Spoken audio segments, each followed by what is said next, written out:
चला तर रामकृष्ण हरी मंडळी, तर मला खूप साऱ्या DM आणि खूप साऱ्या कमेंट्स आल्या की तुम्ही महाबळेश्वरला गेलेला आहात का? कारण हे जी स्ट्रॉबेरीची स्टोरी ठेवली होती मी, तर मी महाबळेश्वरला गेलेली नाही आणि जाऊ शकत नाही, कारण माझ्या नवऱ्याला खूप थंडी वाजते आणि त्यामुळे ते महाबळेश्वरला येऊ शकत नाहीत आणि मी एकटी जाऊ शकत नाही. शिवमला त्याच्या पप्पाशिवाय जायचं नाही आहे.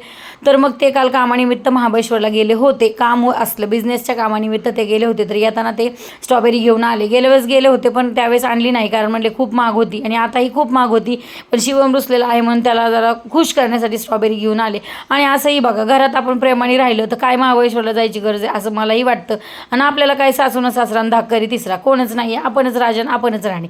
तर काल स्ट्रॉबेरी आणली. त्यानंतर स्ट्रॉबेरी बरोबर खूप सारं दूध घातलं, त्याच्यामध्ये साखर घातली. शिवमला दूध साखर आवडत नाही तरी घातली, कारण यात गूळ घालू शकत नाही. खूप थिक अशी छान स्ट्रॉबेरीचं शेक बनवला मी. तर मला ना शेक बनवण्यासाठी एक मिक्सर हवा आहे, तर कुठला घेऊ तुम्ही कमेंटमध्ये सांगा बरं मला पटकन.